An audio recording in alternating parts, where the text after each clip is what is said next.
Demək dostlar, arıqlamağa düzgün baxış necə olmalıdır? Arıqlamaq əslində, bax burada qrafikdə mən görürsüz, yuxarı qalxan bir ox, bir də aşağı düşən ox. Qırmızı, bax burada qoymuşam. Qırmızı oxu simvolizə eləyən çəkidir. Yəni çəki düşür arıqlamaqda. Yaşıl oxu simvolizə eləyən səhhətinizdir. Yəni səhhət yaxşılaşır. Bu nə deməkdir? Arıqlama zamanı insanın səhhəti yaxşılaşmalıdır, gümrahlaşmalıdır, insulin dirənci normallaşmalıdır, qan şəkəri balansa düşməlidir, aşırı iştah azalmalıdır, zərərli qidalara meyl azalmalıdır, yuxu yaxşılaşmalıdır, insan enerjik olmalıdır və səhhəti yaxşı olmalıdır. Məsələn, siz bir ay əvvəl başladınız aralıqlı oruc eləməyə və yaxud ümumiyyətlə çəki salmağa və bir aydan sonra həkimə getdiniz, həkim bir ay fərqlə sizin analizləri ümumi baxışdan müqayisə elədi və dedi ki, filan kəs, məsəl üçün, Vüsal, sənin bir ay ərzində səhhətində 20%, 15% əməli başlı yaxşılığa doğru dəyişiklik var. Və çəkində düşür. Bu o deməkdir ki, sən düzgün çəki verirsən. Bax, bunu yadda saxlayın. Amma çəki ilə bir yerdə səhhətin də pisləşirsə, bu çox təhlükəli bir şeydir. Təcili həmin pəhrizi saxla. Deməli, hədəflərin düzgün qoyulmasını danışacağıq arıqlama nədir bölməsində. Bu nə deməkdir? Hədəflər düzgün qoyulmalıdır, dostlar. Hədəflərin düzgün qoyulmağı nə deməkdir? Məsələn, bir nəfər zəng eləyir öz diyetoloquna, qidalanma mütəxəssisinə və yaxud idman trenerinə. Salam, mən arıqlamaq istəyirəm. Çox gözəl. Neçə kiloqramsınız? Çəkim 74 kiloqramdır, 70-ə düşmək istəyirəm. Yaxşı. Bax, burada fikir verməli olduğunuz faktor nədir? 70-ə düşmək istəyirəm. Niyə 70-ə düşmək istəyirsən? Bəlkə sən 70-də yox, 68-də yaxşı görsənəcəksən. Bu məsələ var. Ola bilər ki, bir insan 74 kiloqramda fikirləşir ki, 70-də normal görsənəcək, amma 70-ə düşür, yenə də qarın bel çevrəsində az yağlar qalır. Bu o deməkdir ki, nə etmək lazımdır? Biraz da çəkidən vermək lazımdır. Yəni, tam yağdan itirmək lazımdır. Ona görə də əvvəlcədən rəqəmi təyin eləməyin. Necə təyin eləyə bilərsiniz? Mən həftəyə filan qədər çəki itirmək istəyirəm. Məsələn, həftədə yarım kiloqram təmiz yağdan çəki vermək istəyirəm. Bu nəyə aiddir? Məsələn, ola bilər ki, bir insan 100 kiloqramdır. 100 kiloqramın bədənində çoxlu artıq maye kütləsi olur. Çox vaxt. Ki, o ilk başlarda arıqlamağa başlayanda istənilən, istər sərt pəhriz, istər aralıqlı oruc, istər özü nəsə bir ümumi plan yazır, total kalorinin aşağı düşməsi. Heç bir fərqi yoxdur. O başlayır maye kütləsi itirməyə. İtən maye kütləsi ki, ödem deyir insanlar buna. İtən ödem çəkidən gedir. Bəli, bir həftəyə məsəl üçün görə bilərsiniz ki, 4 kiloqram getdi bu adamdan. 100-dən başladı, bir həftəyə 96 oldu. Bu da yaxşıdır, getməlidir bu. Bədəndə artıq maye kütləsi olub, yağla bir yerdə o da gedib, az yağ gedib. Bu normaldır. Bunlardan əlavə, sən tamamən ödemləri atmısan, maye kütləsində söhbət. Onları atmısan və indi hal-hazırda balansı qoruyaraq tamamən yağdan çəki verirsən. Onda bax, bu bəndə mütləq riayət edin. 500 qram, 800 qram həftədə. Artığına qaçmayın. Tövsiyə olunan deyil. Ola bilər, siz sərt idman eləyirsiniz, intensiv idman var, bundan artıq yağ itirə bilərsiniz. Amma özünüzdə təsəvvür edin, 800 qram yağ itirmək böyük bir şeydir. 800 qram yağ kütləsini gətirin gözünüzün qabağına ki, görün nə qədər eləyir. Bu zarafat bir şey deyil. 500 qram olsun, yarım kilo yağ itirmək həftəyə böyük bir şeydir.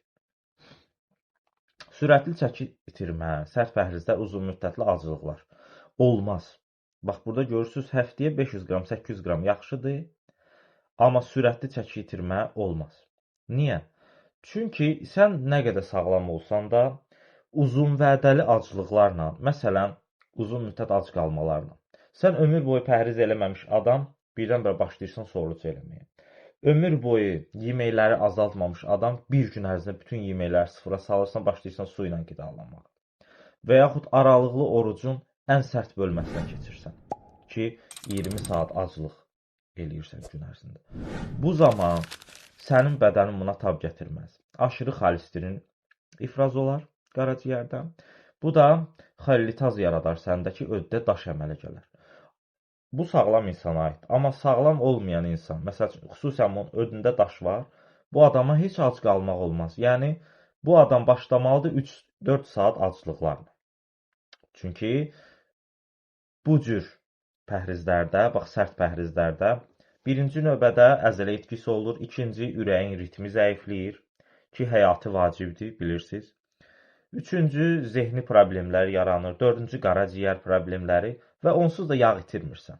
Bədən zəifləyir, yağdan itirə bilərsən, amma əzələ də itirəcəksən.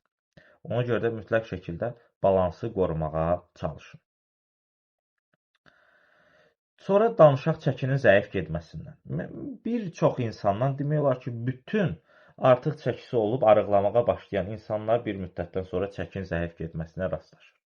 Baxın, mən burada sizə belə bir şəkillər qoymuşam. Bu əzələdir, insan əzələsi 1 kiloqram. Bax, görürsünüz, yazmışam. 1 kiloqram ölçüsü bu qədər. Burada da 1 kiloqram yağdır, ölçüsü bu qədər. Ölçüdə fərqi görürsünüz. Bir-birinə 3 dəfə yarım fərq eləyir. Misal üçün mən bunu qoymuşam. Niyə? Bu animasiya ilə sizə izah eləmək üçündür. Məsələn, yağ və əzələ pambıq və dəmirin müqayisəsinə oxşayır. Məsələn, bir çanta götürün, əl sumkası götürün, idman sumkası götürün, oranı doldurun pambıqla. 1 kiloya qədər pambıq doldurun, görəcəksiniz ki, çanta tam doldu, şişdi. Tərəziyə qoyursunuz 1 kiloqram. Amma ora əl boyda dəmir parçası qoyursunuz, çanta boş, düzdür. Amma nə oldu? Yenə tərəzidə 1 kiloqram.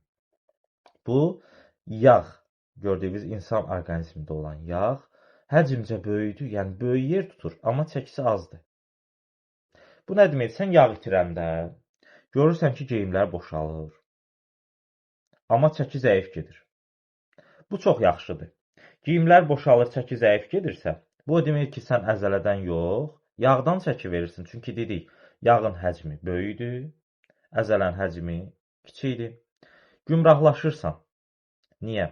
Çünki yağ əridikcə sən sağlam həyat tərzinə keçmiş olursan. Hətta yağlarda olan D vitamini sənə bədənə keçir, o da sənə gümrahlıq verə bilər. Artıq gec-gec acırsan. Məsələn, əvvəl 2 saatdan bir acırdın, indi acmalar gecikib. Amma yemək yeyəndə də iştahlı yeyirsən. Yeməyin dadını çıxara bilirsən. Bu nə deməkdir? Sənin çəkin zəif getsə də yağlardan çəki verməyin işarələridir. İndi əsas məsələ plateo. Plateodan danışaq. Plateo nədir? Çəkin tamamilə donması, yağ itirməmək, aşağı performans, həvəssizlik. Plateo ilə hamı qarşılaşıb. Siz də ilk dəfədir çəki salmağa başlayırsınızsa, siz də qarşılaşacaqsınız. Niyə? Plateo bədənin bir müddət arıqlayandan sonra artıq beynin komandası var ki, buna son vermək lazımdır. Biz daima yağlardan çəki itiririk, yağ itiririk. Bu bir müddət olacaq. Burada yağ itirməyəcəksiniz. Bunun iki çıxış yolu var. İstirahət və yaxud davam. Amma mən öz tövsiyəmi sizə verim ki, istirahəti seçənlər sonra qayıtmırlar çox vaxt. İntizamlı insan olsanız qayıdacaqsınız. Ona görə də davamı seçin. Davamı seçənlər yenə də ayaqlarını öz nəfsinin üzərinə basaraq davam edirlər və az bir müddətdən sonra yenə başlayırlar təmiz yağdan çəki verməyə. Və indi növbəti videoda danışacağıq intermittent fasting, yəni aralıqlı oruc nədir?